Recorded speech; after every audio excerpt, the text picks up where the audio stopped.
오늘 말씀은 데살로니가 전서 5장 17절 말씀입니다. 오늘 말씀 데살로니가 전서 5장 17절 말씀입니다.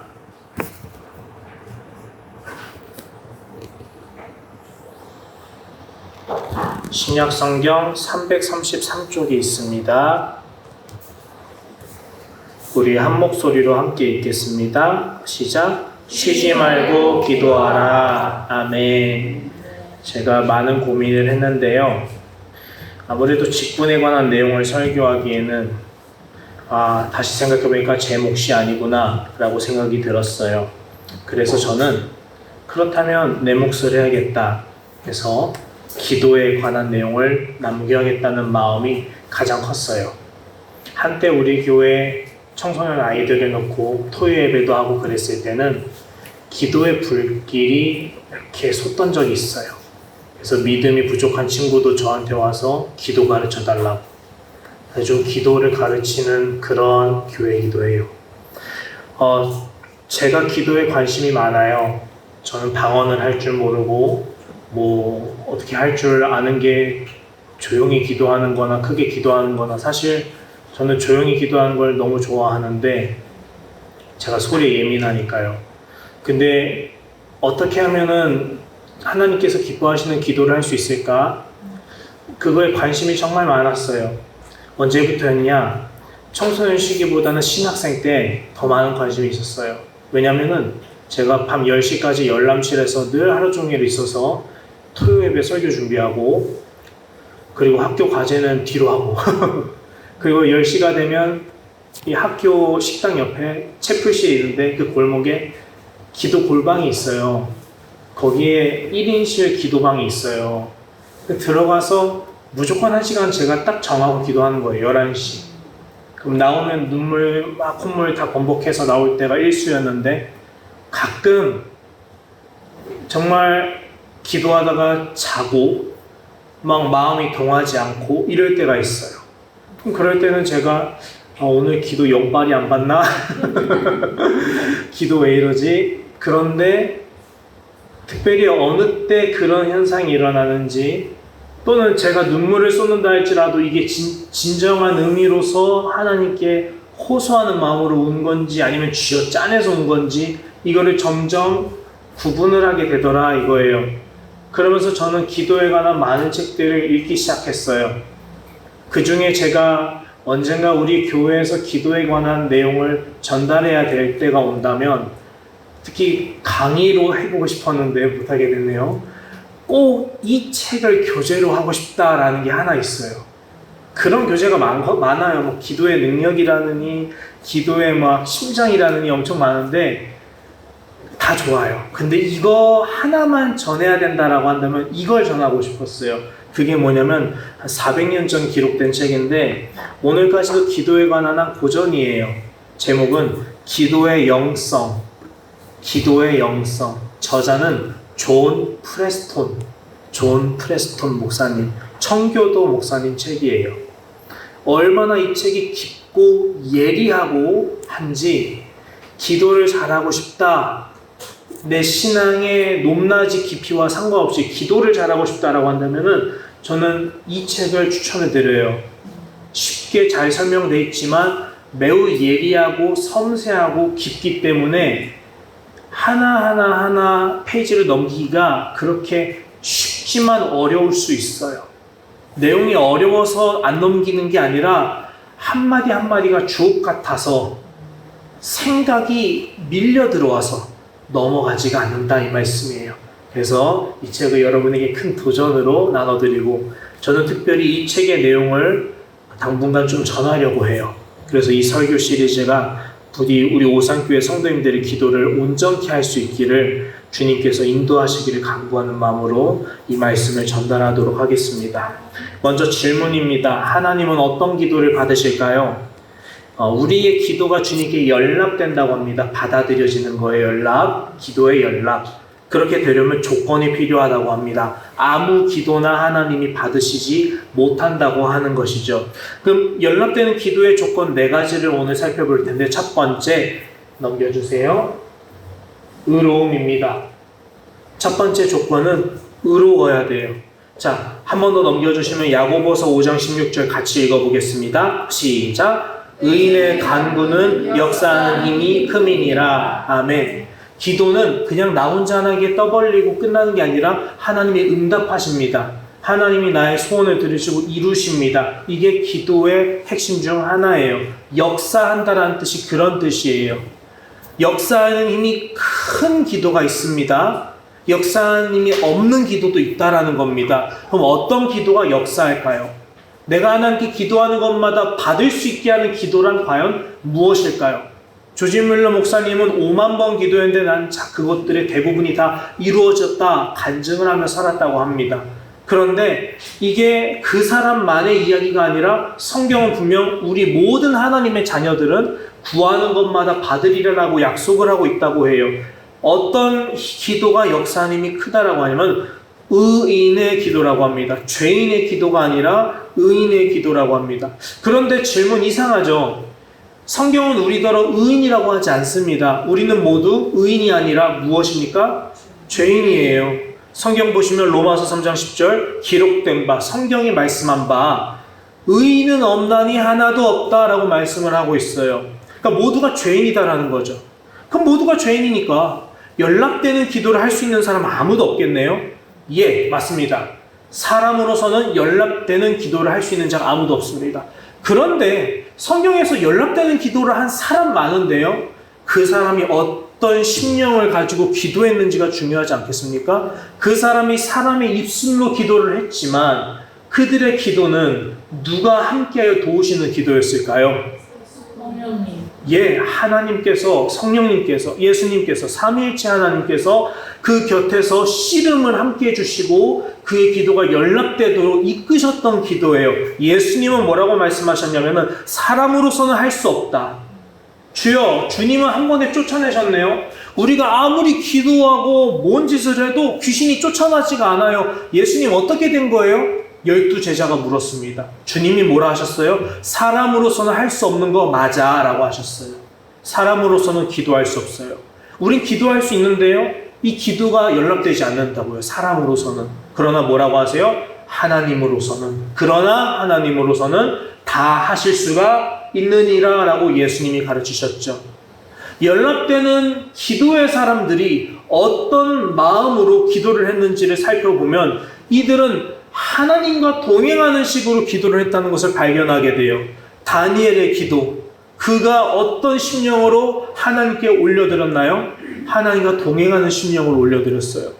그리고 아브라함의 조카 롯을 향한 기도, 그는 누구 앞에서 대면하여서 기도했나요? 살아계신 하나님 앞을 대면해서 기도했어요. 민족을 구원해달라는 죽으면 죽으리라 각오했던 에스더의 기도는 어떠했나요? 죽으면 죽으리라 말 그대로 기도했어요. 생명을 놓고 하나님이 아니면 안 된다는 심령으로 기도했어요. 이게 하나님은 하실 수 있는 기도예요. 하나님은 우리의 의로움이 되어주세요. 기도의 조건은 의로움이라 했죠. 나의 의로는 기도할 수 없지만 왜 믿음의 사람들이 하나님과 함께 기도했냐면은 하나님의 의가 나로 하여금 이 기도로 의롭게 하기 때문이에요. 예, 로마서는 말씀합니다. 8장 32절 같이 읽어볼게요. 시작. 자기 아들을 아끼지 아니하시고 우리 모든 사람을 위하여 내주시니가 어찌 그 아들과 함께 모든 것을 우리에게 주시지 아니하겠느냐. 아멘. 우리에게 모든 것을 주신다. 기도하는 것마다 주신다. 그런데 이 근거가 뭐라고 하느냐? 예수님을 우리에게 주셨기 때문이라고 해요. 우리는 누구를 소유한 사람이냐면 예수 그리스도를 소유한 사람이에요. 나의 의로 천국 가는 것이 아니죠. 누구의 공로 말미암아 천국 간다 해요? 예수 공로 말미암아 천국 간다고 해요. 왜요? 예수님이 나의 의로움이 되어주시니까. 하나님이 천국 문 앞에서 나를 아들아 딸아 들어와라 하실 때 뭘 보고 천국 문을 여실까요? 예수님의 보혈의 그 의가 내 안에 흐르고 있는지를 보신다는 거예요. 내가 이 땅에서 저 잘한 거 하나도 없는데요 한다 해서 천국 못 가는 게 아니라는 거예요. 내가 주님 앞에서 아무리 무익하고 때로는 더럽고 불결한 사람이라 할지라도 하나님은 이전의 죄를 아무것도 기억하지 않는데요. 왜요? 나는 깨끗해졌으니까. 나는 의로워졌으니까. 어떻게 이게 가능해요? 하나님은 하실 수 있느니라. 예수 그리스도의 보혈을 말미암아 가능하다고 해요. 하나님은 우리를 의롭게 하시기 위해 예수님을 주신 거예요. 그러므로 우리는 지금 따라합니다. 나는 의인이다. 우리는 의인이에요. 예수를 믿은 자는 의인이에요. 설령 때때로 우린 다윗처럼 넘어질 수도 있고 실수할 수도 있고 죄인의 모습대로 살아갈 수 있어요. 그러나 명심하세요. 하나님의 자녀는 의인이에요.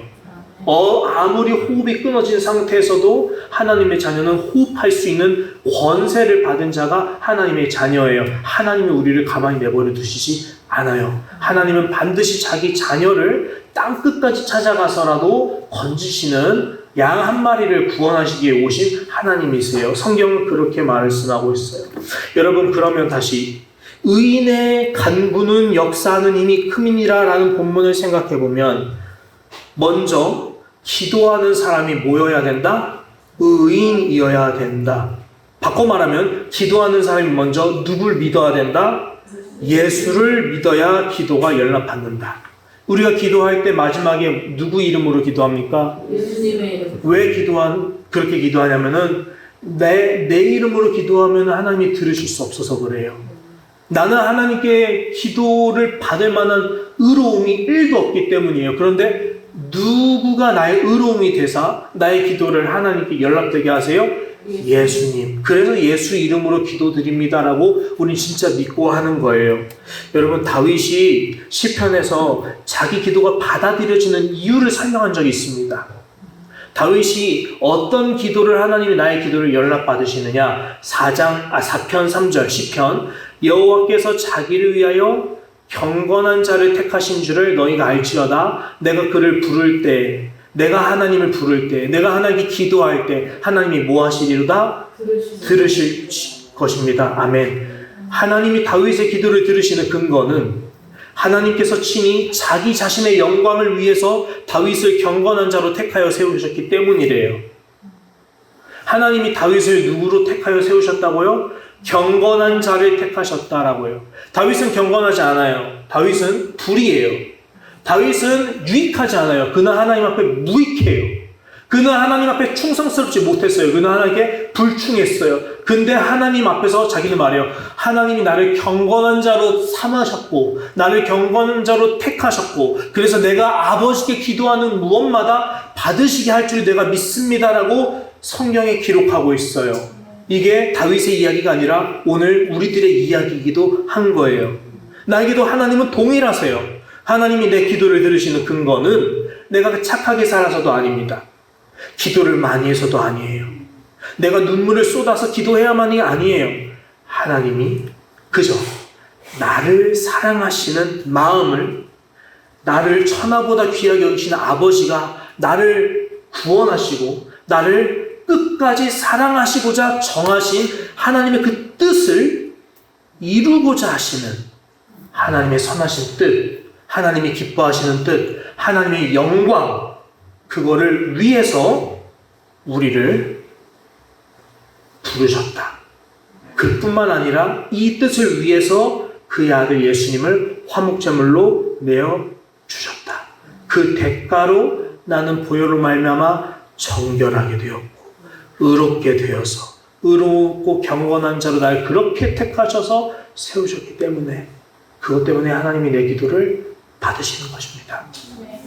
정리합니다. 하나님이 내 기도를 받으시는 이유. 내 이 부족한 입술로 기도를 해도 하나님이 멸시치 아니하시고 귀 기울이시는 이유. 하나님이 나를 사랑하시는 열심을 그의 영광을 위해 이루셨기 때문입니다. 하나님의 영광은 하나님의 영광 가운데 여러분의 존재가 있다는 것을 꼭 명심하시고 여러분이 얼마나 소중한 사람인지를 꼭 명심하시고 그렇기 때문에 소중한 여러분을 위해서라도 여러분 기도하는 것을 멈추는 어리석음을 결코 범하지 않았으면 좋겠습니다. 여러분은 기도할 수 있는 존귀한 존재라는 사실을 명심하세요. 여러분의 기도가 땅에 떨어지지 않는다는 사실을 꼭 명심하세요. 여러분의 기도는 여러분이 하나님의 보배이기 때문에 보배라는 것을 꼭 명심하시길 바랍니다. 사랑하는 성도 여러분, 우리가 예수님을 구주로 영접하지 않는다고 한다면, 우리가 새 사람으로 보혈로 말미암아 거듭나지 않는다고 한다면 우린 여전히 죄인이고 기도가 가로막혀서 들리지 않겠지만 우린 참 복된 사람이에요. 예수를 영접했고 예수님을 내 안에 모시고 예수님을 구주로 삼았기 때문에 나는 이제 의인이고 기도가 연락되기 시작해요. 그런데 그 다음 질문은, 우리는 예수님을 이미 믿었으니 모든 기도가 연락되는가? 아닙니다. 예수를 이미 믿었으니 모든 기도가 연락되는가? 그것 또한 아닙니다. 의인이 되었지만 의인답게 사는 것은 그 다음 문제입니다. 삼손을 생각해 보세요. 삼손은 언제부터 하나님이 택하셨냐면 어머니의 태중이 있을 때부터 나실인으로 하나님이 점 찍어서 택하여 부르신 하나님의 자녀입니다. 삼손은 그냥 태중부터 모태신앙, 넌 내 거야 하나님이 찍은 그런 대표적인 모태신앙인이에요. 그런데 이 사람은 의인답게 살지 않았어요. 나실인의 서약을 밥 먹듯 어겼어요. 이방 여인들과 놀아났고 죄악을 두려워하지 않고 서슴없이 지었어요. 그 결과 그의 기도가 연락되지 못한 채 모든 힘을 빼앗기고 병아리처럼 되어서 블레셋에게 잡히고 말았어요.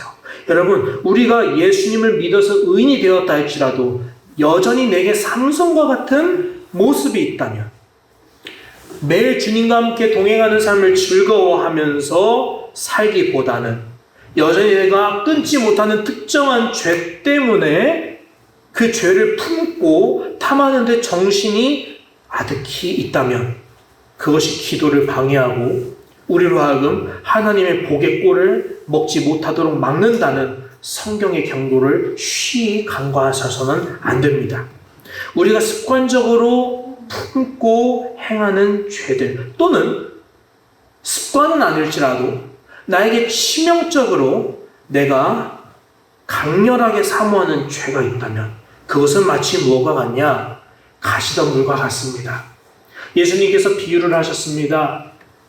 내 땅에다가 씨앗을 심었는데 열매가 나는 땅은 좋은 땅 하나였더라. 근데 그 중에 무슨 땅이 있어요? 가시덤불밭이 있어요.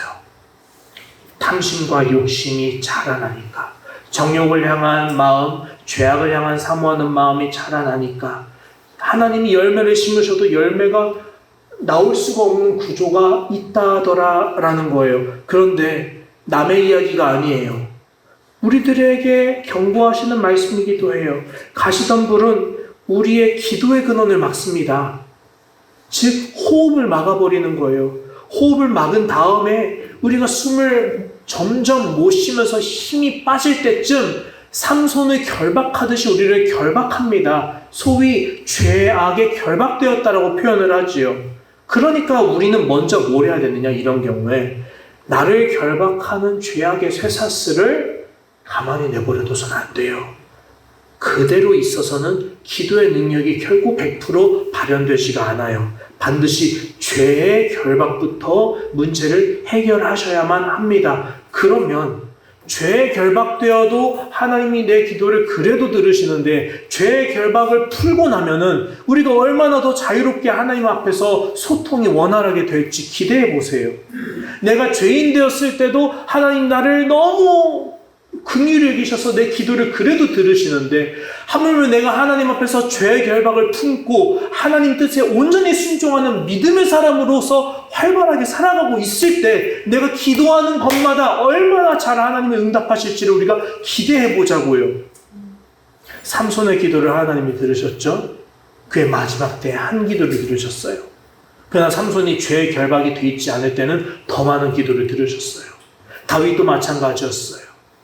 하나님은 자기의 자녀를 결국 포기하지 않으세요. 뿐만 아니라 자기의 자녀가 온전할 때 기도를 더 많이 응답하실 수 있으신 분이세요. 비록 우리가 하나님의 자녀일지라도 죄 중에 거하고 있을 때 가장 먼저 필요한 것은 잘못을 뉘우치고 아버지와 화해해야 하는 거예요. 다윗은 이 경험을 어떻게 기록했냐? 시편 32편 3절부터 같이 읽어보겠습니다. 시작.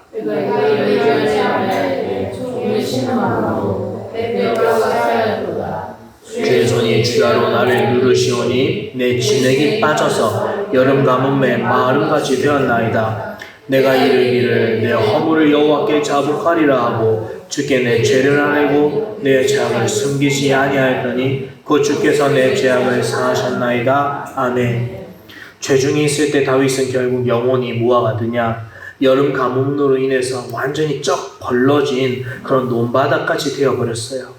어찌나 그 영혼의 진액이 말라서 빠졌는지 견디지 못해서 결국에는 항복하고 하나님께 허물을 자복합니다. 이게 나단 선지자에게 자복했던 거기도 하죠. 여러분, 실로 우리 영혼이 죄에 막혀 있다면 우리 영혼의 호흡인 기도의 물줄기도 막히고 말겠지요. 그러면은 물을 계속 못 마신다고 생각해 보세요. 입이 쫙 갈라져요, 논바닥처럼. 그런데 며칠 더 물을 아무것도 먹지도 마시지도 못한다고 생각해 보십시오. 메말라가는 수척해지는 모습이 눈에 선합니다. 버틸 수가 없습니다. 그때 가장 처음으로 필요한 것은 결국 무엇이에요? 물 한 방울이라도 내게 다시금 온다면은 그 쩍 벌어졌던 입술이 어느 순간 갑자기 생기를 찾기 시작해요. 한 방울조차도. 우리가 기도의 호흡이 말라져 갈 때, 우리 영혼이 그래서 숨을 쉬지 못해서 메말라 갈 때, 그리고 심지어 삼손처럼 죄를 이겨낼 의지조차도 나오지 않는 그런 상황이라 할지라도 하나님께서는 여전히 우리에게 소원을 두고 행하고 계십니다. 그때 우리에게 첫 번째로 원하시는 것은 따라합니다. 너 하나님의 사람아. 너 하나님의 사랑아. 이 말씀입니다. 정체성입니다. 내가 왜 열심히 살아야 되는지 모르겠다. 내가 왜 열심을 품고 기도해야 될지 모르겠다. 내가 왜 하나님 보시기에 충성을 다하며 남은 인생을 아끼지 말고 최선을 불꽃처럼 살다 가야 되는지 모르겠다. 그런 마음이 왜 안 드는지 모르겠다 라고 해도 하나님 그 가운데 늘 여러분에게 도전하시죠. 너는 하나님의 사람이란다. 너는 하나님의 사람이란다. 그런 상태에서 하나님 우리에게 주시는 말씀이 뭐예요?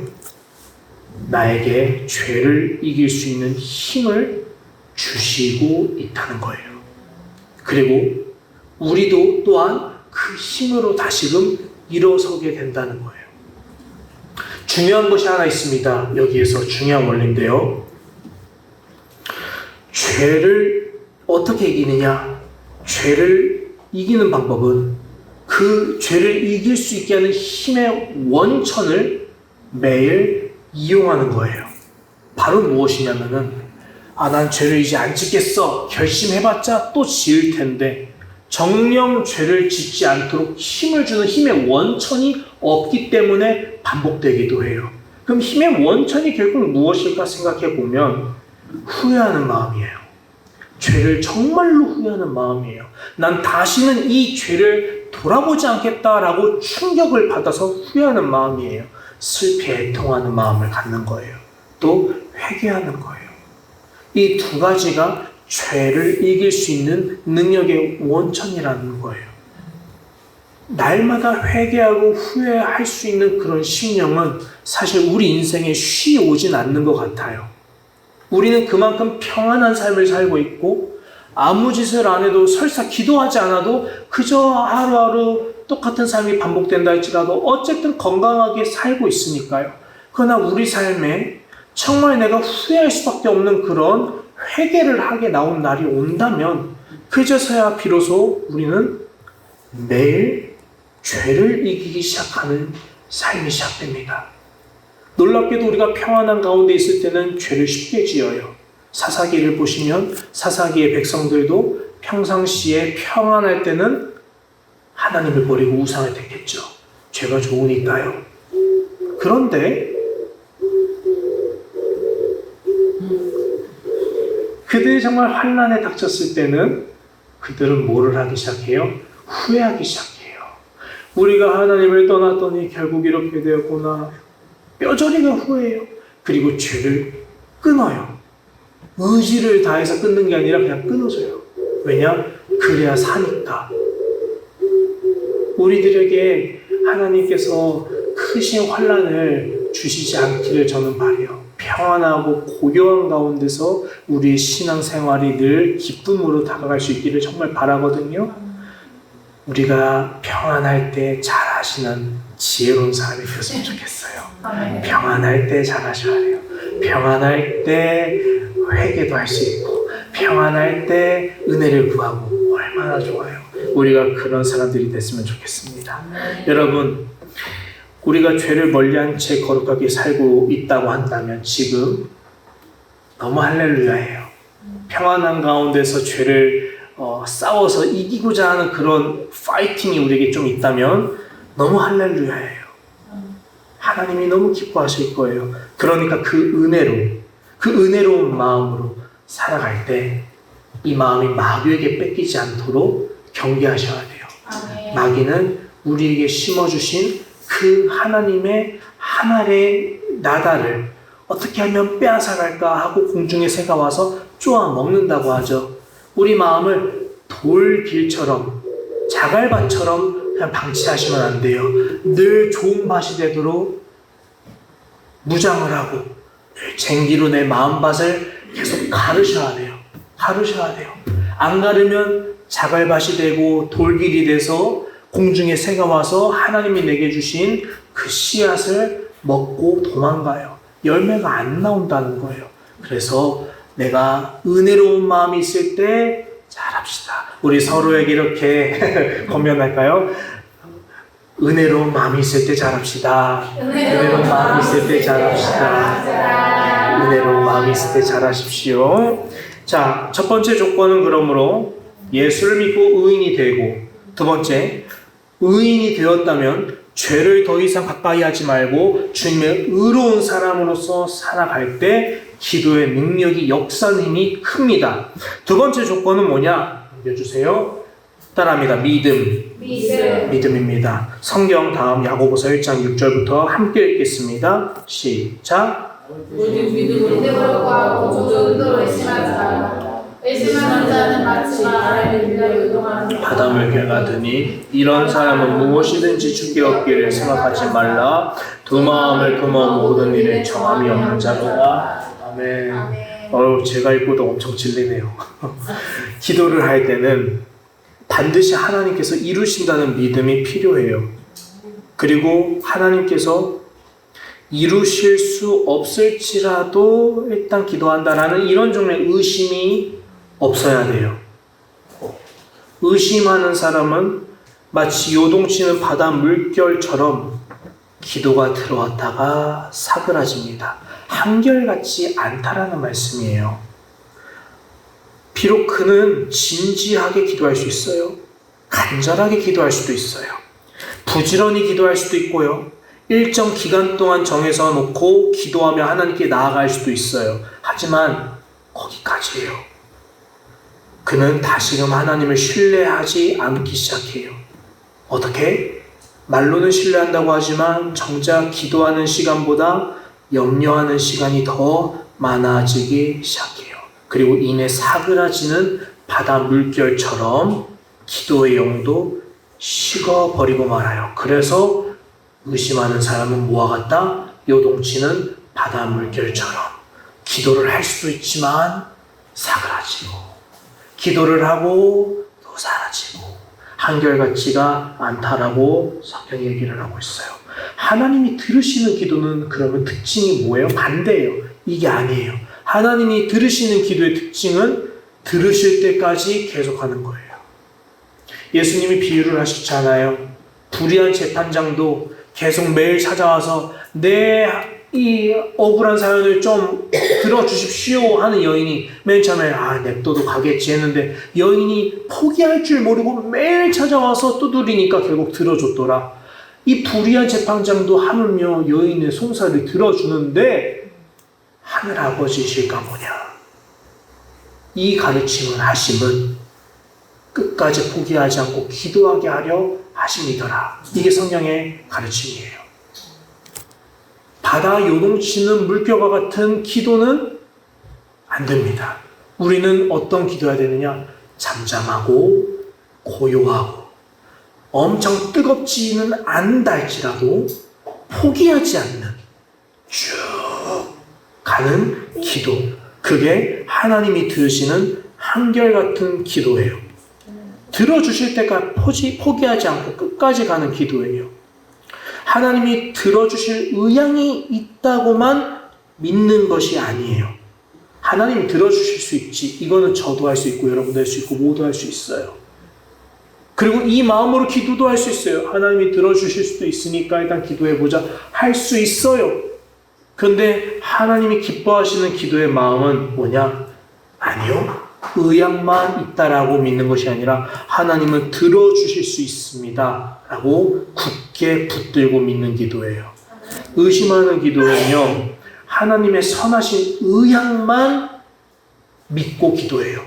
하나님이 들어주실 수도 있어 라고까지만 믿고 기도해요. 하지만 믿음의 기도라는 것은 무엇이냐? 하나님의 능력까지도 인정하고 믿고 기도해요. 하나님은 이미 늦어도 가능케 하실 수 있어. 하나님은 불가능해도 가능케 하실 수 있어. 마치 백부장처럼 말이죠. 이만한 믿음을 보지 못했다고 주님이 칭찬하셨던 백부장의 기도처럼 말이죠. 마태복음 8장 7절, 8절, 13절을 보면 주님이 하인이 아파서 가는 백부장을 보고 말씀하세요. 내가 직접 가서 고쳐줄게. 그러자 백부장이 대답하기를, 주님, 제 집에 들어오시는 거 저는 감당을 못해요. 그냥 말씀으로만 해주세요. 그러면 제 하인이 분명 나을 것을 제가 믿어요. 저 같으면 어떻게 하냐? 주님 빨리 오셔야죠. 빨리 마차 갖고 와서 빨리 와요. 늦잖아요. 그러다가 좀 잘못되면 늦어서 안 됐잖아요. 분명히 이럴 텐데 백부장은 반대예요. 주님 안 와도 되니까 거기서 말만 해주세요. 다 됐고 저 믿거든요. 하세요. 믿어요. 주님이 그러니까 뭐라고 하세요? 백부장이 이르시되 가라 내 믿은 대로 될지어다 하시니 그때 즉시 말씀하신 즉시 백부장이 확인도 안 한 그 즉시 나으니라 라고 말씀을 해요. 하나님이 들으시는 기도의 특징이 뭔지 아세요? 믿은 대로 되는 기도예요. 정말 믿음대로 될지어다 라고 대답을 받을 수 있는 그런 기도를 하나님께서 들으신다라고 해요. 물론 우리가 믿은 대로 기도한다 할지라서 그 믿은 대로 한 기도가 모두 응답되는 것도 아니에요. 구약 성경에도 보고 그런 신약 성경에도 보면은 하물며 사도 바울은 뭐라고 기도하느냐? 그 육신에 큰 아픔이 있었어요. 선교 활동을 할 때 정말 큰 장애가 있었어요. 얼마나 이것이 복음 전도에 회방을 놓는지 하나님께 그는 3번이나 뭐라고 했냐면, 하나님 제 육신의 이 가시 같은 것을 좀 제거해 주면 안 될까요? 저 이것만 없으면 더 팔팔하게 복음 전도하면 살 수 있을 것 같은데요. 하나님 좀 도와주십시오. 바울이 의심하고 기도했겠어요? 믿고 기도했겠죠. 그런데 주님께서 뭐라고 말씀하세요? 아서라 내 은혜가 내게 이미 족하다. 그러니까 바울이 다시는 구하지 않았대요. 하나님 알겠어요. 오케이, 순종할게요. 저 육신의 가시 제거해달라는 기도 이제 안 할게요.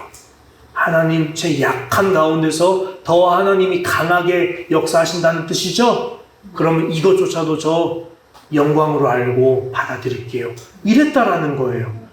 하나님이 들으시냐 안 들으시냐는 결국 하나님의 뜻과 일치하냐 안 하냐의 문제인 거예요. 그 하나님의 뜻에 일치하냐 할 때 그것이 하나님 보시기에 악하냐 선하냐 이런 문제도 있겠지만, 떠나서 그것이 하나님 보시기에 가장 최적의 타이밍이냐 이것도 중요할 거고, 그것이 하나님 보시기에 최고의 방법이냐 이것도 중요할 거예요. 선악관으로만 판단하는 것이 아니라 우리 사람이 측량할 수 없는 모든 것까지도 하나님은 고려하셔서 그 기도를 하나님 들으시든지 안 들으시고 더 좋은 곳으로 주시든지 둘 중 하나를 택하신다는 거예요. 누가? 하나님이요. 그렇다고 우리가 기도를 안 하느냐? 아니라는 거예요. 하나님 우리에게 명하세요. 기도해야 돼. 너 기도해야 간절해져. 너 기도해야 나에게 진심이 돼. 너 기도해야 나를 만날 수 있어. 너 기도해야 너의 약함 가운데 나의 강함이 드러나는 것을 인정하고 볼 수 있는 영혼의 눈이 열리게 돼. 너 기도해야 마음의 밭이 늘 쟁기로 갈려져서 좋은 밭이 돼. 너 그래서 기도해야 돼. 나와 동행하는 방법을 난 기도로 설정해놨거든. 내 아들아, 따라 기도해야 돼. 우리는 하나님께 이런 마음으로 기도를 해야 돼요. 하나님 들어주세요 라는 마음으로요. 그러나 동시에 우리는 머리로도 알아야 돼요. 설령 그리하지 아니하실지라도 감사해요 라고요. 이 두 가지 마음을 공존해 놓고 우리가 뜨겁게 기도해야 돼요. 예수님께서 말씀하신 응답받는 기도는 이래요. 마가복음 11장 24절. 오늘 4가지 하려 했는데 2가지만 해야겠네요. 자, 그러므로 내가 너에게 말하노니 무엇이든지 기도하고 구하는 것은 받은 줄로 믿으라. 아멘. 받은 줄로 믿어라. 그리하면 너희에게 그대로 되리라. 아멘. 받은 줄로 믿으며 기도하는 것. 그 기도만 응답받는 기도가 된다는 사실을 명심을 해야 합니다. 이제 오늘은 좀 말씀을 이렇게 2가지만 맺으려 해요. 아직도 한참 아직도 절반도 못했는데 다음 주로 아멘. 가장 은혜로운가요? 여러분, 그럼 첫 번째, 두 번째만 간략하게 정리해드리겠습니다. 첫 번째 따라합니다. 의로움. 따라합니다. 예수님을 믿고 의인이 되는 것. 그리고 의롭게 사는 것. 그 기도를 하나님이 더 크게 역사하십니다. 의인의 강구는 역사하는 힘이 큽니다. 두 번째 따라합니다. 믿음. 따라합니다. 기도로 구한 것은 이미 받은 줄로 진실로 믿고 진실로 기도하는 것. 아멘. 우리가 이렇게 오늘은 의로움과 믿음 이 두 조건을 배웠는데요. 한 주간 기도하실 때 이 2가지 의로운 마음, 믿음으로 구하는 마음이 우리의 기도의 생활에 큰 힘이 되시기를 예수님의 이름으로 축복합니다. 기도하겠습니다. 하나님 감사합니다. 오늘 연락되는 기도의 조건, 하나님의 의로움과 하나님 향한 온전한 믿음의 기도를 함께 나누었습니다. 우리의 기도가 부족했더라면 오늘 말씀을 듣고 더 보충해서 온전해지기를 원합니다. 하나님, 여전히 우리는 미약하고 부족하지만 하나님, 우리가 큰 도전을 받게 하시고 실로 이와 같이 기도하게 하셔서 하나님께 구하는 것마다 다 받을 수 있도록 우리 오상교회 성도들에게 기도의 능력을 부어주옵소서. 감사드리며 예수님 이름으로 기도합니다. 아멘.